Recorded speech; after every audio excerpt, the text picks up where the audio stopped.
Muchas gracias, Cata.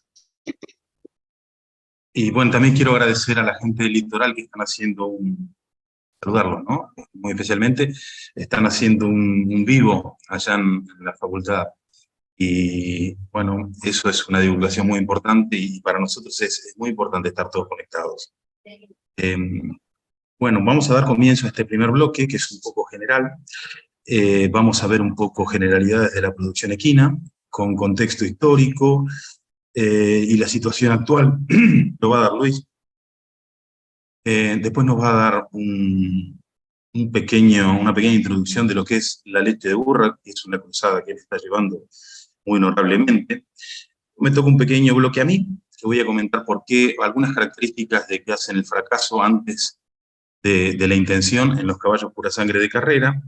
Y la última parte de este bloque, antes de las presentaciones orales, va a estar Ariel Pellegrini, que es otro amigo de la casa, que va a dar curvas de crecimiento en marco teórico y aplicación práctica. La verdad que presentarlo a Luis tenía todo un speech que mandaron cada uno, ¿no? Doctor, docente, producción equina, pero Luis es el padre un poco de toda la producción equina en la Argentina, por lo menos desde su punto de vista académico. No sé, sería difícil eh, nombrar o por lo menos recordar la cantidad de gente que ha formado, que está trabajando o está liderando grupos en producción equina en este país. Dentro de sus cosas más resaltables, ¿no? Fundó la primera cátedra de producción equina y prácticamente todos los que estamos siguiendo, o por lo menos intentando colaborar con la producción equina en Argentina, tenemos una formación muy importante de Luis. Yo lo resumo como una persona que tiene un punto de vista académico e intelectual ante problemas cotidianos de tipo productivo. Tiene unas respuestas y un punto de vista únicos y realmente asombrosos. Luis nos va a dar tres charlas, perdón, y luego voy a dar una charlita yo. Soy investigador del CONICET y docente en la Universidad de La Plata. Y por último, nos va a dar una charla Ariel Pellegrini, zootecnista y es máster en producción equina y está haciendo ahora el doctorado. Y es uno de los nutricionistas más formados que conozco en el país en relación al equino. Ariel es docente en la Universidad Nacional de Lomas de Zamora y para nosotros ¿no? Es un lujo el panel y es tan lindo encontrarnos que realmente espero. Me molesta a veces tener que dar una charla porque uno no disfruta tanto las experiencias. No, yo me llevo la compu al monturero y voy escuchando lo que dicen. Están dando. Bueno, entonces Luis, te cedo la palabra y tratemos de apagar los micrófonos, por favor. Así podemos escucharlo a Luis todos libremente. Gracias.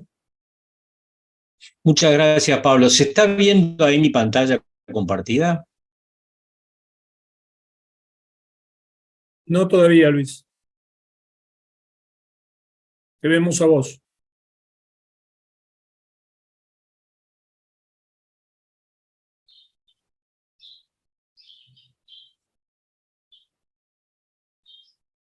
Me pregunto ahora para qué la habré cerrado, ¿no?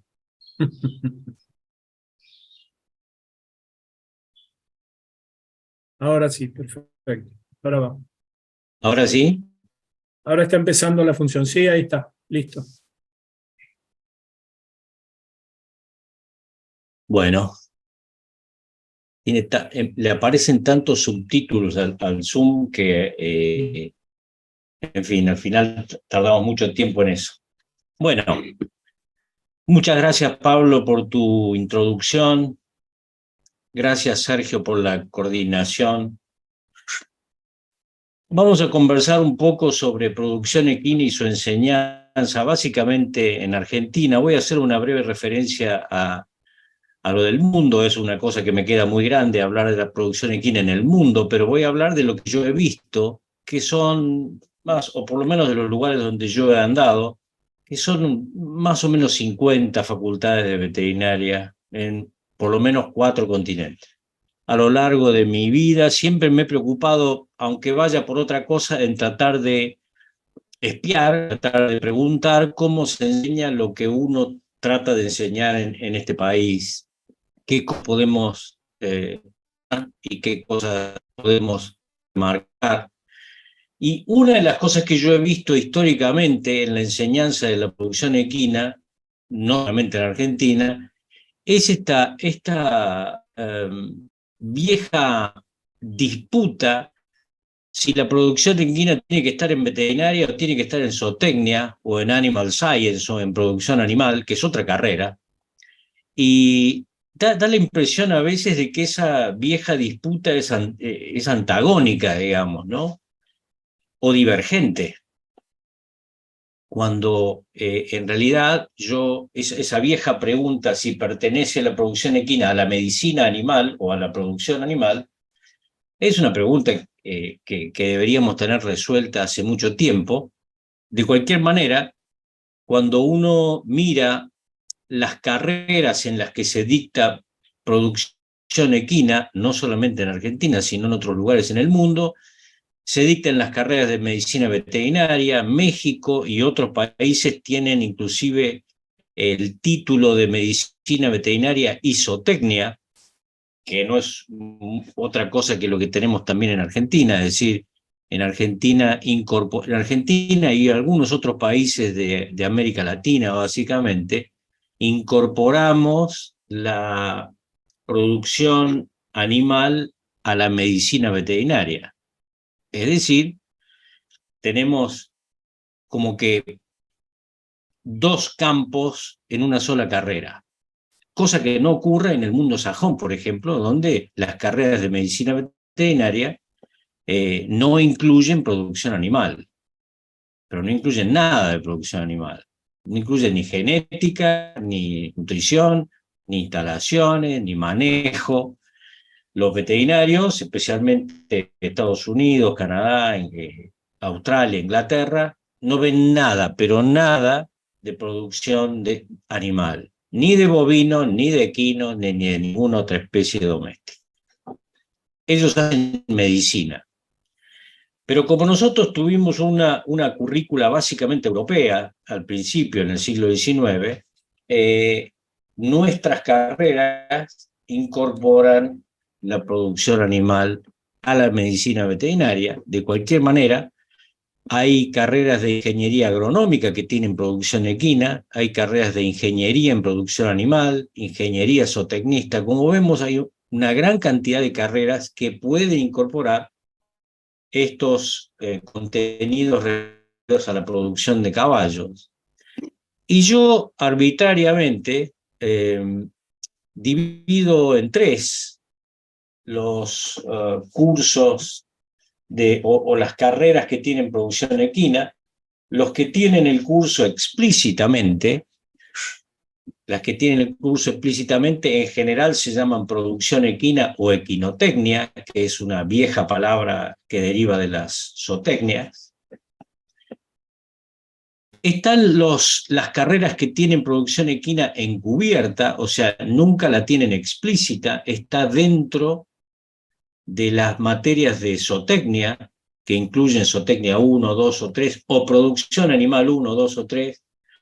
Vos, Sergio, decime si me escuchan, porque tengo una conexión un tanto inestable de internet, ¿no? ¿Me escuchan bien? Te estamos escuchando bien. En algún momento por ahí se entrecortan, pero muy poquito. Se escucha bien. Bueno, cualquier cosa vos decís. Dale. Entonces tenemos las explícitas que figuran en la currícula, producción equina, la encubierta que no figura en la currícula, pero que tienen algunos contenidos, y hay muchas carreras de ingeniería, producción animal, animal science, zootecnia, ingeniería zootecnista, veterinaria, medicina veterinaria, de producción equina. Que este es un desquicio del que voy a hablar un poquito después. O sea, frente al mismo hecho, tenemos tres realidades diferentes en las que no se dicta, como decía, que no hay contenido, y en las otras sí hay contenido. Entonces, a mí me interesa que, bueno, analicemos o discutamos esto. En realidad tengo muchas más preguntas que respuestas y me gustaría quizás dejar mi actividad docente en producción equina dejándoles todas estas preguntas, digamos, que no he logrado responder en 30 años, ¿no? Básicamente me voy a referir a las carreras que tienen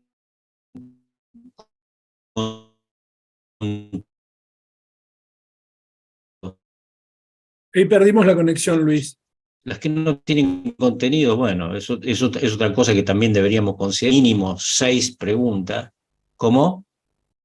No, que se había trabado un poquito el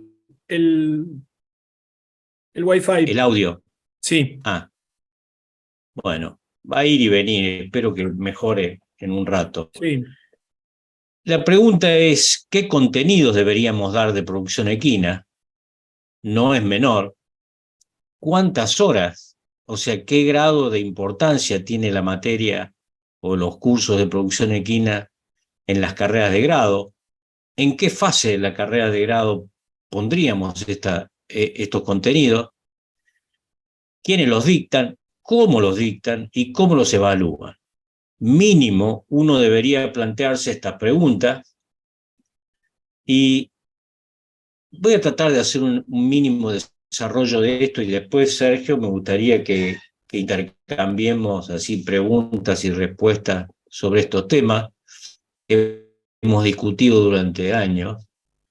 La pregunta es, ¿quién selecciona los contenidos de producción equina que nosotros tenemos que dictar en las carreras de grado?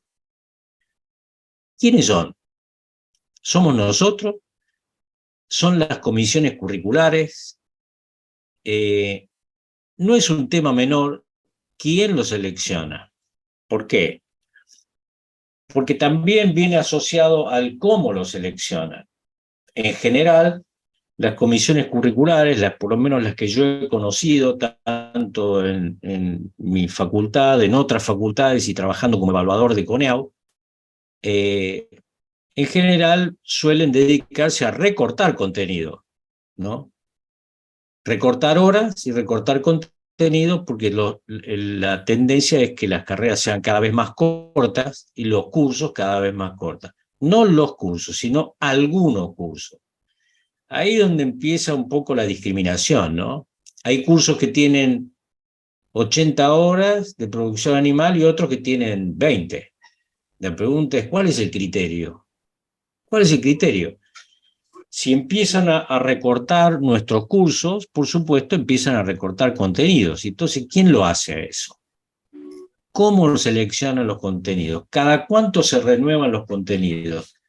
El conocimiento biomédico está establecido casi que se renueva cada 7 años. O sea, hay una renovación del conocimiento biológico referidos a la biología de los animales y a la medicina que tarda muy pocos años, es decir, los conceptos necesitan ser revisados, o muchos conceptos necesitan ser revisados con una cierta periodicidad para que no vayamos detrás en la universidad de lo que ocurre en la realidad, es decir, para no ir a la retaguardia de lo que está pasando del otro lado, fuera del campus, ¿no? Entonces, cada cuánto se renuevan y qué conocimientos hay que renovar es otra cosa. ¿Cómo se establecen los conocimientos, competencias y habilidades? 3 cosas muy importantes que debería tener un estudiante, que debería recibir un estudiante para salir con cierto grado de competencia. En realidad, lo que tenemos son descripciones de contenido y descripciones de objetivos del curso, pero al menos en lo que yo conozco, la gran mayoría no tiene explícito las competencias y habilidades que los alumnos tienen que adquirir en un curso de grado. Y que nosotros después tenemos que garantizar, a través de la evaluación, que los tienen, efectivamente, digamos, ¿no?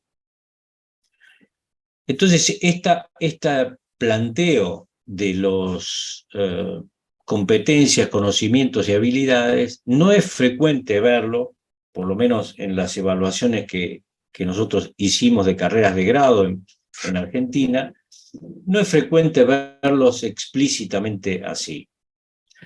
Entonces, es algunas considerando respecto a los contenidos, respecto a cuántas horas, cuál es el impacto que tiene la producción equina en las carreras de grado, quién determina cuántas horas, en base a qué se determina que producción equina pueda tener entre 0 y 140 horas, como es la encuesta que yo hice acá en las carreras de Argentina. Hay cursos de producción equina que tienen 0, o sea, no existen, cursos que tienen 20 horas y cursos que tienen 140 horas en el mismo país. Y para las mismas carreras muchas veces. Tenemos esas diferencias impresionantes. ¿Cuántas horas teóricas y cuántas horas prácticas? No es una novedad para nadie que la tendencia en las directivas de muchas facultades es recortar las horas prácticas para recortar el presupuesto, digamos, ¿no? Las horas prácticas, las horas teóricas son muy baratas y las horas prácticas son caras. Son caras porque son horas o de viajes a sistemas productivos o trabajos con animales, y tenés que tener los animales. Y para tener los animales, para un curso una vez por año, tenés que darles de comer durante 12 meses. Tenés que tener el espacio, tenés que tener las personas para eso. Bueno, esa es una decisión político-académica, digamos, ¿no? Son políticas académicas que están muchas veces por encima de nosotros, los que somos los docentes, los ejecutores de esto. La pregunta es si podemos hacer algo al respecto, ¿no? ¿Hacemos prácticas con animales o solamente mostramos videos donde el alumno es un espectador pasivo? ¿Hacemos prácticas en sistemas reales, fuera del campus, en sistemas reales de producción? ¿U otra vez volvemos a ver videos y PowerPoint donde el alumno es un observador pasivo de la realidad y de la porción de la realidad que podemos mostrarle? ¿En qué fase de la carrera deberían incorporar estos contenidos? Los contenidos deberían ser obligatorios, los contenidos de producción equina, u optativos, o mixtos, contenidos obligatorios y optativos, o cursos obligatorios y optativos. Nuestra experiencia es mixta. Nosotros tenemos en Río Cuarto 40 horas. Cuando yo empecé a dictar producción equina hace muchos años, teníamos 80 horas, después pasamos a 60 horas y ahora tenemos 40 horas en el curso de grado obligatorio de la materia producción equina en cuarto año de una carrera que tiene 5 años y medio. Y tenemos 100 horas optativas de un curso de producción equina 2 en el último año. Esa es nuestra realidad, digamos. A mí me parece que una oferta de 2 cursos, uno optativo y uno obligatorio básico, más corto, es un buen esquema. Es un buen esquema porque le permite a las personas que tienen afinidad por los caballos o que piensan que pueden trabajar en esto, que les gustaría profundizar, tienen la oportunidad de hacerlo. Pero esa es una pregunta para el resto, digamos, ¿no? ¿Quiénes las dictan? Si las que dictan trabajan o han trabajado con equinos en sistemas de producción. He visto en mi larga vida personas que dictan producción equina y que nunca en su vida trabajaron con caballos. De hecho, trabajan en pequeños, por ejemplo, ¿no? O con cabras. Pero como están en producción animal, dan algunas clases de producción equina, pero la verdad es que no tienen la más remota idea de lo que significa producir caballos, ¿no? Entonces, ahí hay otra cosa. Está el contenido, está el docente, pero lo que transmite es una cosa ficcional, digamos, ¿no? Entonces, a mí me parece que es una cosa importante que si no tenés docentes que trabajen en equinos, o que hayan trabajado en equinos, pedí docentes, movilidad de docentes de otras carreras, gente que sí saben de qué están hablando, ¿sí? Es una cosa que la he visto, por eso la digo. Y la otra es, yo estoy convencido que los sistemas de docencia universitaria son sistemas básicamente descontrolados, digamos, ¿no? Nadie controla lo que se dice, nadie controla lo que se hace en un práctico, si se hace o no y cómo se hace. Entonces, para mí son y han sido históricamente sistemas descontrolados, ¿no? Hasta que la pandemia nos forzó a utilizar las clases virtuales que quedan grabadas, y bueno, ahí hay algo que se hacía en otros países hace por lo menos 15 años, que las clases siempre se dictaban y quedaban grabadas, ¿no? Entonces, el control de lo que se dicta es otra cosa. ¿Cómo se dicta? Si dictamos clases virtuales, presenciales o mixtas, esto ya es una cosa que en pocos años se ha instalado el uso mixto para transmitir los conceptos y conocimientos de un curso como producción equina, donde el uso de videos y el uso de las clases grabadas ayudan a muchas personas, especialmente a los estudiantes. ¿Cuál es la relación entre clases teóricas y prácticas? ¿Qué proporción tiene que haber para lograr establecer a través de los contenidos, cumplir los objetivos del curso? Que no olvidemos, incluye generar determinados tipos de habilidades en un estudiante, ¿no? Como determinar la edad de un caballo, por ejemplo, ¿no? Si nunca le abriste la boca, si nunca te arrimaste a un caballo, es difícil que lo puedas hacer si nadie te entrenó en eso. Estos son algunos datos de nuestro país. Hay 22 ofertas académicas. Yo hablo de medicina veterinaria. Espero que me estén escuchando porque no lo veo a Sergio. Sí, sí, yo te escucho ¿Sí? perfecto. Te escuchamos todos. Sí, sí. Hay 22 carreras de medicina veterinaria en Argentina, 14 facultades públicas y 8 facultades privadas, esto de veterinaria solamente, pero producción equina como tal se dicta solamente en 8 de 22. Me parece escandaloso, digamos, ¿no? En 8 de 22.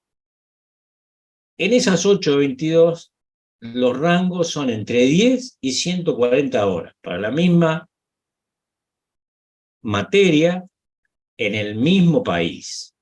Yo entiendo, como vemos el mapita que está ahí a la izquierda de la pantalla, que nuestro país, olvidemos la división de provincias, que es una cosa arbitraria,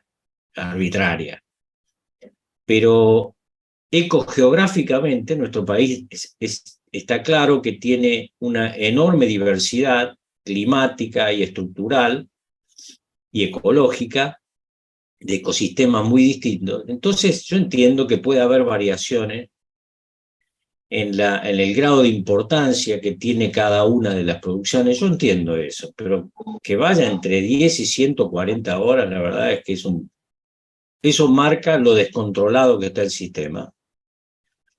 Entre 0 y 100 horas prácticas. Hay cursos que solamente son virtuales y teóricos y jamás tienen horas prácticas. Y todos esos estudiantes reciben el mismo diploma, el mismo título, ¿sí?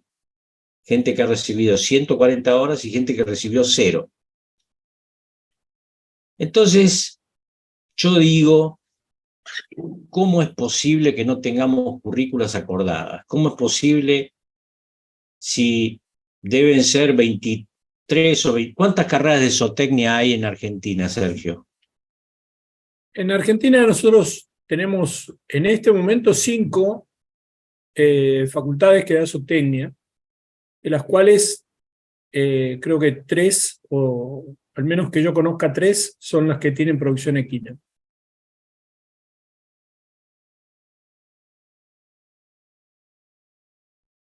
Ahí sí, no te escucho. ¿Ahí me escuchás? Ahora sí. Te decía que en la Argentina hay cinco facultades que dan zootecnia y de las cuales 3 darían producción equina, pero ni siquiera todas tienen producción equina. Bueno, pero digo, seremos 27 responsables. Ponele Yo estimo que 25, sí. 27 responsables. ¿Cómo es posible que no hayamos acordado una currícula mínima? Es decir, bueno, hablemos, estos son los contenidos que creemos que deberíamos dar en Argentina, los contenidos mínimos. Yo sé que esto se intentó sin éxito, pero se intentó y es una cosa que rescato positivamente, que ambos participamos, Sí. pero hoy, como decía al principio, yo ya no creo en las reuniones bien intencionadas. O sea, yo creo que si no terminan en algo que modifique la realidad, no logramos nada. Sí. Tiene que ocurrir algo, más allá de que estemos de acuerdo, nos saquemos una foto, escribamos un abstract, pero si no cambia la realidad, aunque sea un poco, no sirve de nada. Entonces, me planteo cómo es posible que no podamos acordar una currícula mínima entre los docentes, ¿no? No estoy hablando de las comisiones curriculares, que yo ya estuve 5 años en una y envejecí 20 años. Ya no quiero ni acordarme, pero digo los docentes, ¿no? Es una cosa que a vos te ha preocupado mucho y a mí también, cómo se vinculan los contenidos académicos con el mundo laboral, digamos, ¿no? Con el mundo laboral profesional. Sí. Cómo escapar a la ficción universitaria, ¿no? A los contenidos ficcionales o los contenidos del siglo XIX. ¿Cómo escapamos de eso, no? Tenemos un compromiso con nuestros estudiantes. ¿Cuál es el mapa de competencias para la producción equina en la República Argentina? ¿Cuál es el mapa de competencias? ¿Qué es lo que necesitan saber y necesitan saber hacer un estudiante? No lo tenemos. ¿Qué datos actualizados y reales tenemos de la industria? Es decir, bueno, ¿dónde están los caballos? ¿Cuánta gente emplean, pero en términos reales, no estimaciones? Porque nos sirve. ¿Qué datos tenemos de veterinarios, zootecnistas y agrónomos que trabajen en programas de producción equina, de manera directa o indirecta, ¿no? En muchos países eso se sabe perfectamente, tienen esos números. ¿Por qué insisto con esto? Los números de la industria, el número de profesionales que trabajan, porque esto es una de las fundamentaciones y justificaciones a la hora de armar las currículas y a la hora de hacer que las autoridades, las universidades, presten un poco de atención. Si no, digamos, va a pasar lo que está pasando, que las horas de los bovinos es el doble o el triple, y los veterinarios que hacen bovinos, ya los países tienen que importarlos porque no hay gente que haga producción bovina. Inglaterra importa veterinarios, Estados Unidos importa veterinarios porque la gente no quiere hacer bovino. Y sin embargo, las currículas siguen insistiendo en que es una producción prioritaria. Bueno, discutámoslo con hechos, ¿no? Y no con creencias. Ese es el punto. Entonces yo creo que una de las tareas pendientes que puede generarse a partir de estas reuniones y de las que hemos hablado muchas veces con vos, Sergio, y con Pablo, y con muchos otros, pero que no lo hemos hecho, lo hemos querido hacer, pero no lo hemos hecho, es una propuesta a las comisiones curriculares de las carreras y al Ministerio de Educación. O sea, nosotros que somos los docentes proponemos esto. Y no al revés, la comisión curricular te propone al docente. La pregunta es, ¿cuántas personas de la comisión curricular hacen producción equina? Prácticamente ninguna en todas las que conozco. Entonces, me gustaría proponer algo y no proponer tirar la piedra y salir corriendo para el otro lado, sino bueno, aunque esté jubilado, me comprometo a trabajar en eso, porque es algo que me interesa mucho. Hacer una reunión de los responsables de los cursos. No somos muchos, somos 22, 25. Discutir y acordar los contenidos de los cursos de grado, fundamentando y justificando estos contenidos. Establecer las horas mínimas que deberían tener los cursos, ¿no? Qué tipo de clases, cuántas prácticas, qué tipo de prácticas.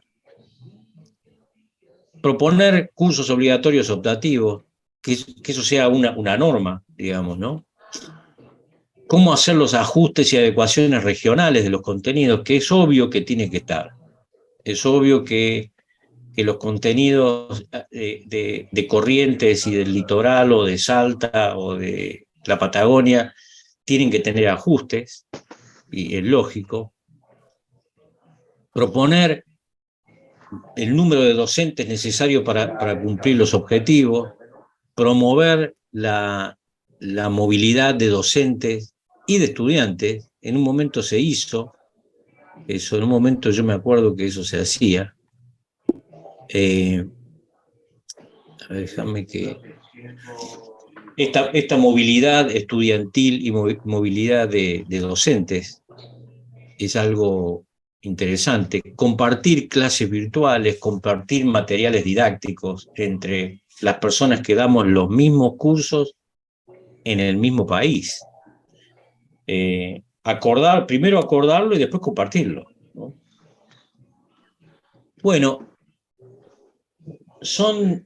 parece un libro de quejas lo que yo estoy haciendo, y es una cosa que detesto, la gente que está todo el tiempo quejándose, pero en realidad lo que intento plantear no es una queja contra nada ni contra nadie, sino es ver las tareas pendientes, es decir, de qué manera podemos mejorar, algo respecto a algo que nos une. Nos une nuestro amor hacia la especie, hacia nuestro trabajo, y nos une un compromiso con las personas que están escuchándonos, las personas que uno va a formar y cree que nosotros le transmitimos cosas que son reales, digamos, ¿no? Y que les van a ser útiles en su vida laboral. Yo veo, lo puse en el resumen, ¿no? Un estado de orfandad tan grande cuando los chicos se gradúan, que eso es una cosa que uno puede percibir en la búsqueda inmediata de cursos de capacitación apenas se gradúan. Eso habla del déficit enorme de las carreras de grado. Enorme déficit que tenemos y cada vez peor. Así que bueno, yo tenía estas preguntas y estas propuestas para trabajar, digamos, y que ojalá eso pueda mejorar los cursos de grado. Hay muchas metodologías que se implementan en otros países que son difíciles de pensar aquí, pero si quieren en algún momento podemos compartir eso también, inclusive en las reuniones. No sé cuánto tiempo llevo y cuánto tiempo queda, o si vos tenés preguntas o alguien tiene preguntas, Sergio. Yo en lo particular, las preguntas que tenemos son las preguntas que nos hacemos siempre, pero me gustaría más escuchar si hay gente que tiene preguntas para hacer al respecto de lo que vinimos hablando hasta ahora.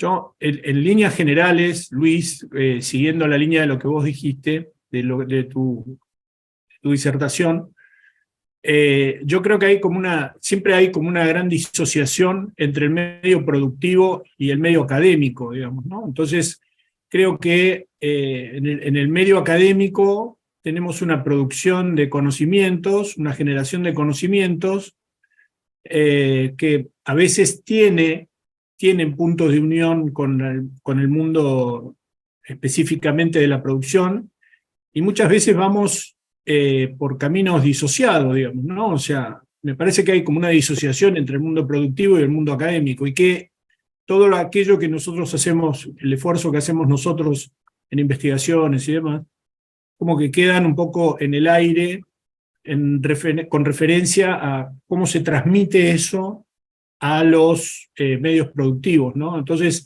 me da la sensación de que este tipo de congresos, este tipo de reuniones académicas, abiertas al público, abiertas al medio productivo, es un camino para llevar adelante, independientemente de todo lo que nosotros hacemos y vemos desde el interior de la producción de conocimientos, ¿no? Que es lo que vos acabás de detallar tan pormenorizadamente y con tanta realidad, ¿no?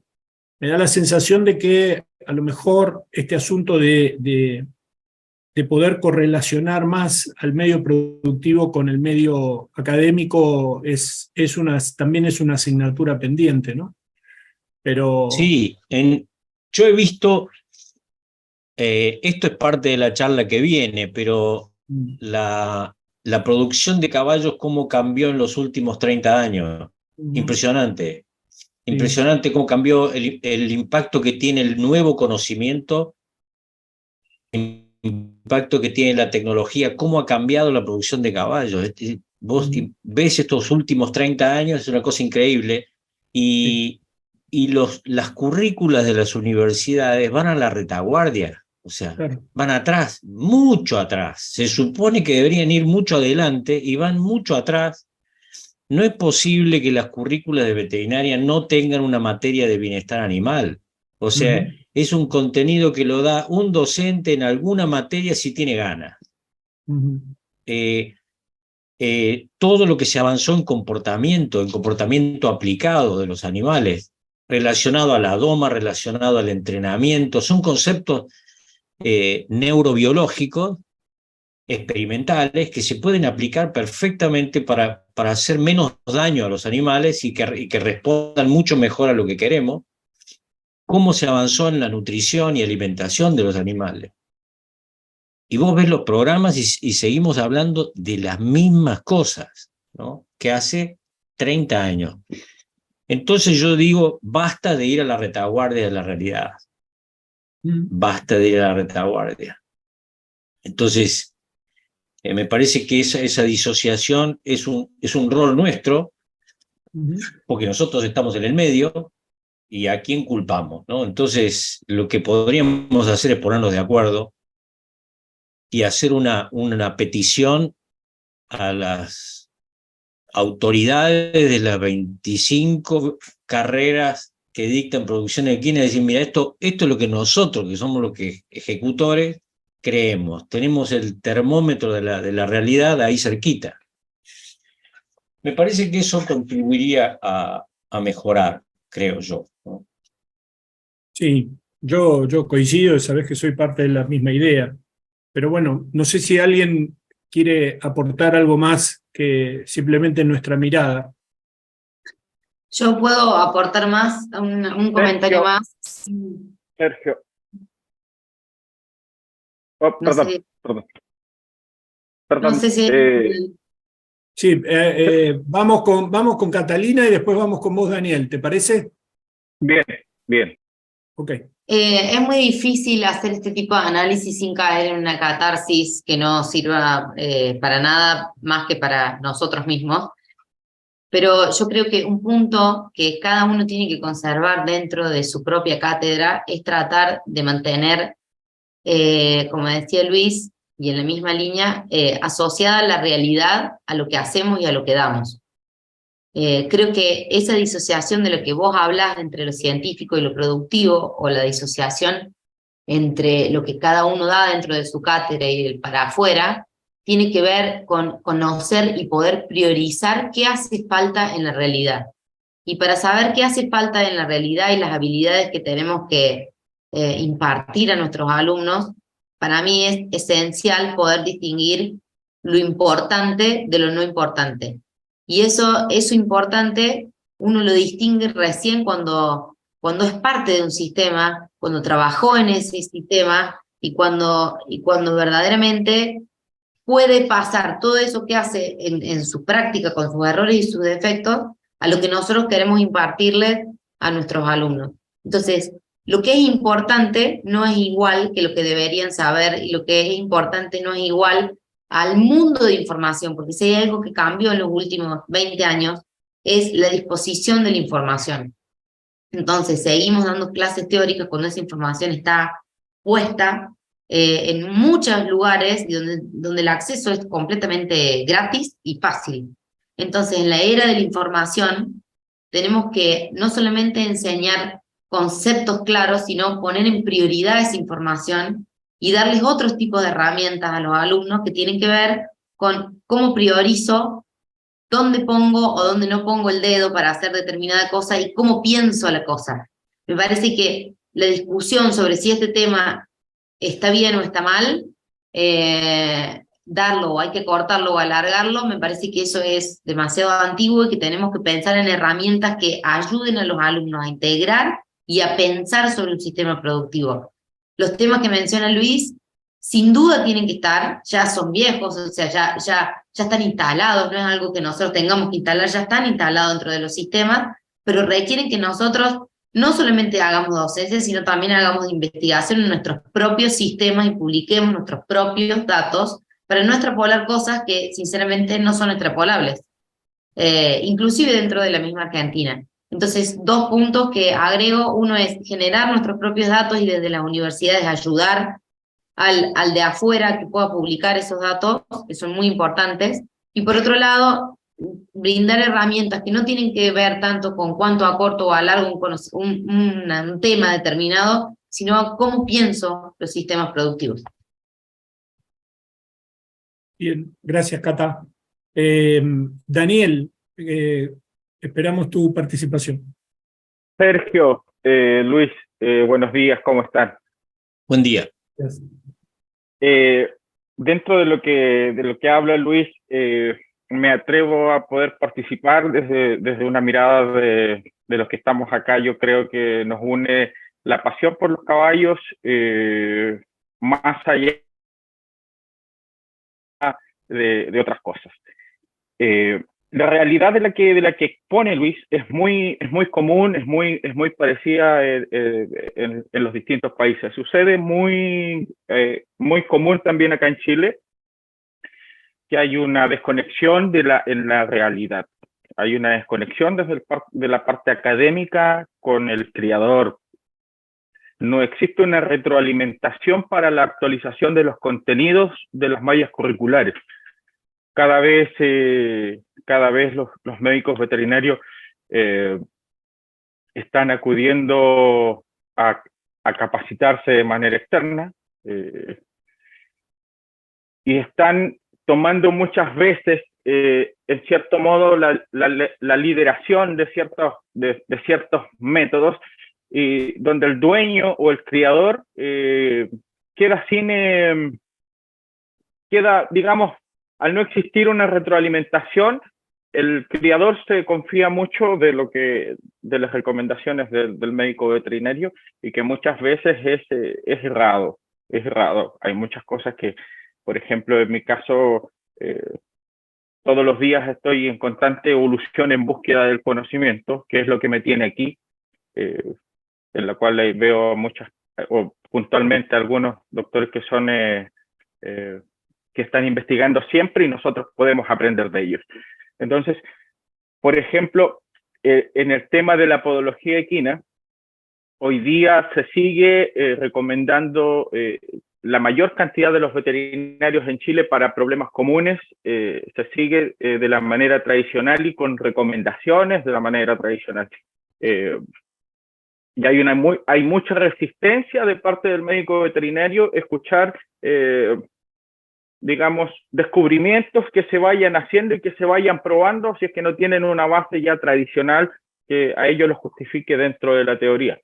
Y es una realidad que con lo que ustedes dicen, es importante que se revise y que exista más retroalimentación con criadores que están en constante evolución y en búsqueda de conocimiento.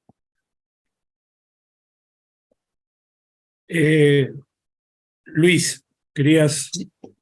Sí, En relación a lo que decía Cata, yo creo que es verdad, o sea, es importante qué queremos transmitir, pero uno está inmerso y encerrado en un mundo administrativo que te dice que tenés que dar 40 horas y no 41. Para empezar a hablar, ese es un cerrojo anacrónico de metodologías y de estructuras de enseñanza, pero hay que jugar con esas reglas. Es decir, no importa lo que digas dentro de las 40 horas, no importa, da igual. Pero si das 41, está fuera. Hay otros países que ese sistema hace rato que no lo tienen. Yo lo he contado muchas veces. Utrecht, probablemente la facultad número 1 de veterinaria en el mundo, no da clases teóricas hace muchos años. Todo lo que tenés que ver de la teoría está en la biblioteca y ahí está en la videoteca. Tenés conferencias, charlas, videos de práctica y tenés mediodía durante 5 años, todos los días de hábiles, mediodía es para estudiar autoaprendizaje. Te dan una guía y esto es lo que usted tiene que saber. Y mediodía durante 5 años, sin parar, tenés prácticas con tus profesores. Tus profesores te guían en cómo estudiar, responden las consultas y hacen prácticas 2.5 días por semana. Durante 5 años, ¿no? En todas las materias. Es decir, hay otras metodologías de enseñanza que están fuera de las 40 horas, 45, 50. Pero nosotros todavía estamos en esa, digamos, ¿no? Todavía estamos en presentar un programa que tenga objetivos, contenido y no competencia, y un número de horas. Y estamos puestos en un lugar en la carrera.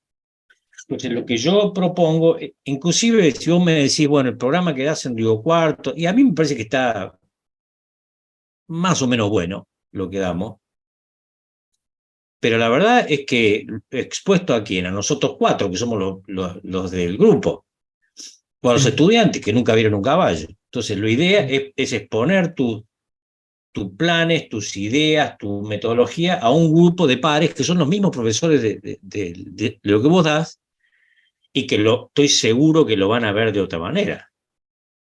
Te van a decir, esto no está bueno.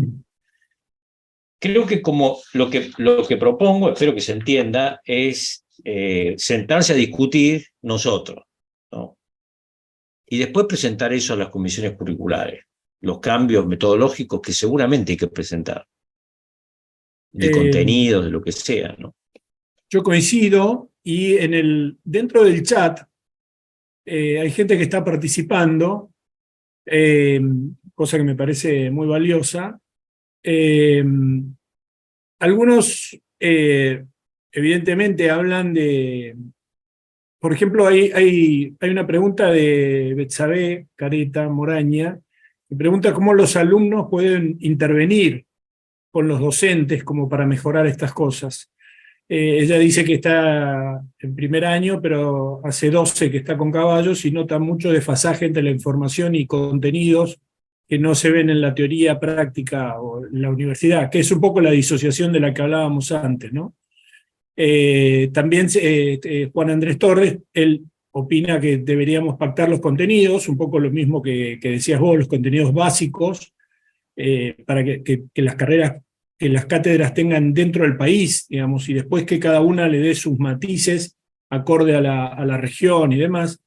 Y después Ariel opina, cosa que yo estoy en 100% de acuerdo, es que necesitamos también que desde los ámbitos gubernamentales se estudie y se conozca la realidad de la industria equina, porque nosotros hablamos de la industria, después en la segunda charla de Luis seguramente vamos a intercambiar algunas ideas al respecto de esto, pero hablamos de una industria equina que los ministerios, las direcciones, no tienen conducción, no tienen un protagonismo, digamos, ¿no? Entonces, es como que la producción equina no está dentro de la producción agropecuaria argentina, es otra cosa, vos te dedicás a otra cosa, y sin embargo estamos dentro del mismo ministerio, hay una dirección de actividades hípicas y demás, pero vemos muy poco muy poca conducción o muy poca participación en los espacios que nosotros trabajamos.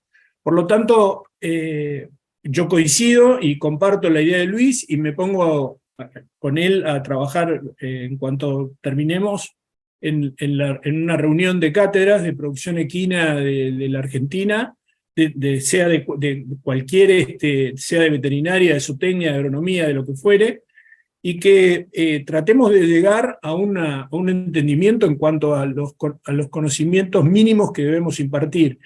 Comparto también la idea de Cata de que nosotros debemos generar conocimientos. Ahora, también creo, y también comparto en esto la idea que manifestó Cata, que para generar conocimientos tenemos que tener una relación directa con el medio productivo, digamos, ¿no? Porque a partir del conocimiento del medio productivo es donde surgen las preguntas que terminan en investigaciones y que terminan en la generación de conocimientos. Porque uno ve ahí los agujeros negros o uno ve ahí los baches y que nadie trabaja en eso, y bueno, el hecho de conocer el sistema, estar dentro del sistema, me parece que ayuda mucho. Así que de esta manera me parece que estoy buscando porque me parece que hay más preguntas. Lucía Martínez. Sí, un feedback. ¿Cómo? Que un feedback que yo estoy diciendo cosas que yo he visto en otros países, ¿no? Un feedback fuerte son las escuelas de graduado. No los colegios veterinarios, no las asociaciones profesionales, sino las escuelas de graduado, entendida no como una herramienta política que se arma cuando hay votaciones en la universidad, sino como una herramienta espectacular de feedback. Una herramienta, la escuela de graduados es, vos tenés que saber dónde están tus graduados y de qué están trabajando. Claro. Los encuestan permanentemente, pero esas personas tienen un feedback fuerte sobre los contenidos que dan en sus propias ex facultades. Y es impresionante ver cómo opinan y son grupos de 3 o 4 mil personas, no son poquitos. Miran los contenidos y dicen, mira, nosotros somos graduados, estamos trabajando ahí afuera y vemos que esto que estás dando no es correcto. O sea, las escuelas de graduados, si uno tiene eso bien armado, que no lo he visto en Argentina, nunca. En Río Cuarto hubo un intento y venía muy bien el intento y por supuesto desapareció después, pero creo que porque venía muy bien. Entonces, me parece que esa es otra herramienta, ¿no? Sí. Cuando ocurra esta reunión, sin duda van a surgir muchas ideas que nos ayuden a todo el grupo. Pablo, si tenemos un segundo más, ahí está Benjamín Augusto Guerrero que quiere comentar algo. ¿Podemos tener tiempo? Benjamín, te escuchamos. ¿Qué tal? Buen día para todos. Bueno, yo fui anotando algunas cosas. Lo que quería comentar es, creo que la falta de comunicación o la mala comunicación, creo que son los padres de los malos entendidos y del conflicto. Sí.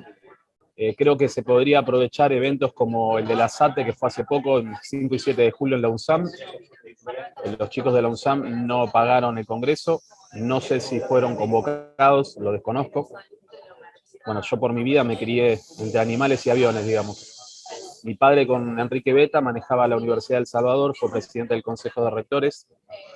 Tuvo muchos problemas con el tema de la CONEAU porque los directivos no se querían ayornar, la parte política tampoco colaboraba. Creo también que se podría aprovechar eventos como lo que hace la Cámara de Biotecnología en el CONICET, que ni siquiera hay que ser ni profesional, con ser estudiante o un particular que quiere concurrir. Bueno, son creo que grandes posibilidades de convergencia, ¿no? O presencia en la sociedad rural argentina, nuestros caballos, ni siquiera digo con un stand, con un pequeño gazebo para para vincularse, ¿no? Yo siempre cuando estoy como alumno, como docente, que creo que somos eternos aprendices, que eso nos convierte en efímeros maestros. Hago hincapié en eso, ¿no? En vincularse, relacionarse y tirar todos para el mismo lado, porque a veces no es un tema de dinero o de ego, es un tema de mala comunicación, y la buena comunicación genera una plusvalía enorme y los cambios verdaderos. Eso. Lo hablo en equinoterapia, yo trabajo de voluntario en el Hípico Buenos Aires, con Verónica Setepasi, en Tierra de Encuentro, y hace poco fue el Foro Internacional de Derechos Humanos y nadie estaba enterado que estaba la Agencia Nacional de Discapacidad, la gente de enfermedades raras. O sea, creo que hay ejemplos muy, muy concretos de mala comunicación, un montón de recursos mal aprovechados. Eso sería la síntesis. Gracias. Muchas gracias. Es verdad, sí, gracias. Muchas gracias. Bueno, Luis, si querés arrancamos con la segunda charla, ¿te parece? Me parece que es pertinente.